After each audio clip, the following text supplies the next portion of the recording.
as you can see, we're overtaking the tanker. So, you know, he's gaining speed now, so this might be difficult. We're going uphill. But yeah, so this bike has got problems in the sense that it's got challenges overtaking HGVs, for sure it does, yeah. So you've got to, if you're going to overtake HGV, I'll show you on this bike. If you're going to overtake a HGV, what you got to do is you've got to make sure that you're going down a hill on this Grom. It's not going to work otherwise, right? You've got to wait, get some slipstream in, baby. I'll show you. This is a perfect example of, yes, you can ride on the motorway on a 125. It is a little bit more perilous, but I call it fun. So we've got some slipstream now, right? Watch this.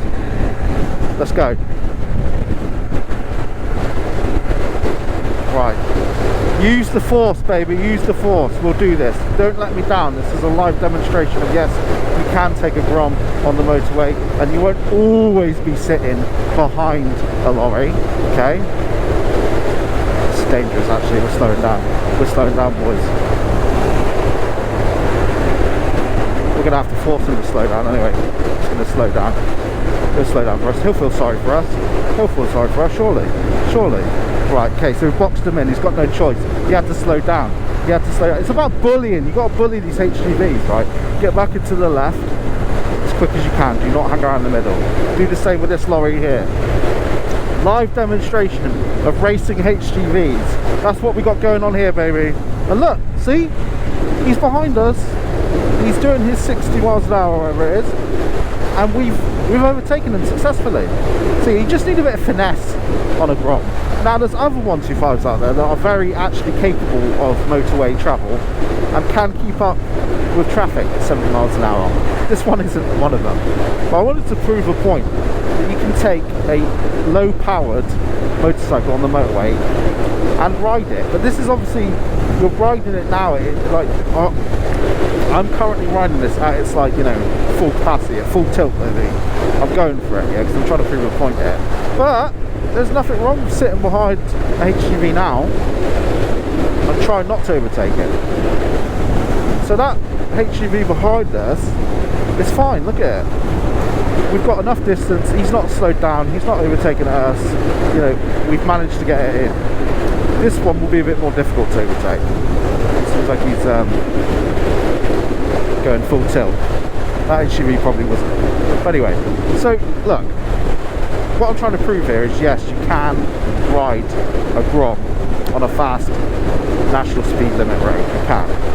You can ride a 125 on a fast class road. You can. You just need to be more wary of your surroundings.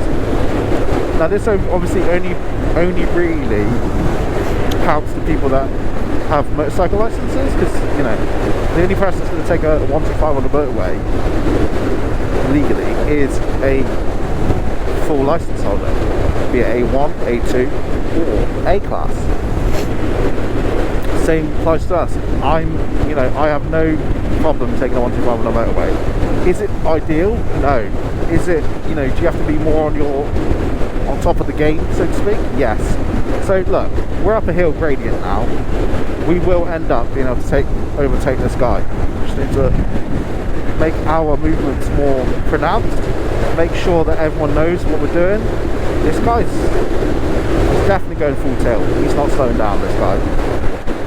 He will not let us pass him if he won't slow down. So let's go for it. Look, we're overtaking him now. Chances are when we get in front of him, we'll slow down and he will overtake us later on, but here's what it is.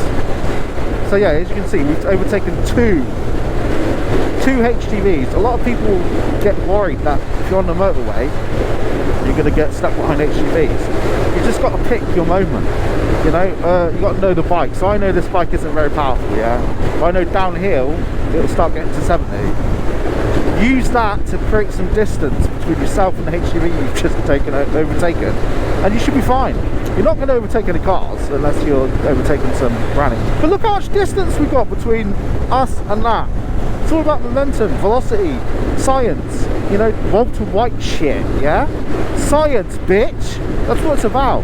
You have got to be able to take a few risks on a motorbike, you know, and one of them is the biggest risk you can take on a motorbike is realizing that you are not hamstringed by your motorbike.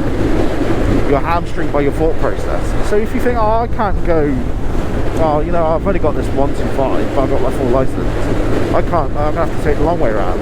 It's like, you don't have to, mate. You just need to be prepared to, you know when and where to take certain overtakes. So, you know, we're not a hazard here. People would say, oh, you're a hazard on this motorway. You're not though, are you? You're doing 65 miles an hour, yeah? Right now, there's 65 miles an hour, well, 65 indicated. Yes, everyone's absolutely going for it, but that's them, mate. You can take life at a leisurely pace, you know? Of course you can, you know? So, don't be, you know, too scared to take your 125 on a motorway. You legally can take a 50cc on the way. I wouldn't do that, but there's nothing to say you can't. You're no more at risk on a 125 on a motorway than you are on another bike, unless you're the sort of rider that continuously needs your acceleration / power to get yourself out of sticky situations. Now that argument is silly. I'll tell you why. Because if you are needing acceleration and power to get yourself out of sticky situations, you got to wonder what your hazard perception is. You know, that's what hazard perception's there for. You know, if you need power to quickly nip out of the way because someone slammed their brakes on, you need to be able to be looking at people putting their brakes on. You need to be paying attention to what you're doing on the motorway. Now, anyone that argues differently is wrong, categorically wrong. That's what hazard perception's there for. That's what speed limits are there for. So to argue, oh, I need to be able to get to 80 miles an hour quick to dip out of, it's not. That's bullshit. It's absolute bullshit. That's just a crutch for poor riding, a crutch for poor driving. You work with the tools you got. You passed your competency-based driving test, you know, or riding test, you know, due to the fact that you demonstrated, you know, rideable skills, demonstrated road sense, roadcraft, and you demonstrated a knowledge of the highway code and hazard perception. For some reason, when people stop, you know, once they pass their test, they seem to forget that. They seem to forget that, you know, they ride at some sort of like, you know, reduced capacity. Like, you know, the further they get apart from their test passing date, they just become, you know, crap. You know, they get into bad habits and they start making excuses. At the end of the day, you're only as good as your last ride.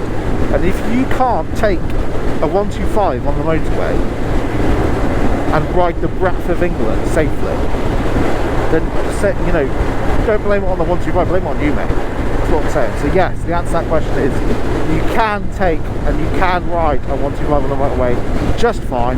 You're going to get there slightly later than the estimated time of arrival, by a couple of minutes, maybe. It depends how long you're travelling for, but you know, you can break it up as well. There's nothing to say that you can, you know, cut some, you know, some time down on a little stretch of your motorway and then cut into your scenic route so you can do some turns. So you need to square off your Grom tyres like I'm doing right now. So yeah. But yeah, so let me know what you guys think in the comment section below. Let me know how often you take your motorcycle that's 125cc or maybe slightly above, like a 250 or something, your low powered motorcycle on the motorway. Let me know what tips you got. Let me know how you feel about taking a really slow powered motorcycle on the motorway. Let me know the furthest you know, there's people out there that have travelled the breadth of the entire planet on a Honda C90 Honda Cub, a Honda C90 Cub, the entire breadth of the planet, and you're worried about taking your poxy 125 on the M6. Grow up. Grow up. It's not about you. Okay? Get better. Get good. Alright? That piss people off this video, but I don't care. Alright? It's true. It pisses me off when people say, I can't do that. I say, I fucking can and I will. Watch me. Just because you can't do that doesn't mean I can't do that. Just because you're not capable of creative thought doesn't mean I'm not. The only limit to your ability to do anything is yourself, right? That's it. Obviously there are people out there that are limited due to, you know, birth reasons and whatnot, and that's, you know, there's nothing. But even those people do incredible things, you know, incredible things. Have you seen the Special Olympics, mate? You know, so stop making excuses. Take your motorcycle wherever the fuck you want and do whatever the fuck you want, alright? Don't listen to people saying, you can't do that, mate, that's ridiculous. What are you doing travelling to France when you're on the come? Yes, do it, bruv. Go for it. Enjoy it. You know? I'll tell you what, you bloody will. So, don't let people distract you from your goals, alright? Own the Hungry Hornet. You've been incredible. Until next time, please remember to like and subscribe. And also please remember to take your low-powered motorcycle on the motorway as much as often as you can to pose a hazard to other drivers. Thank you, bye!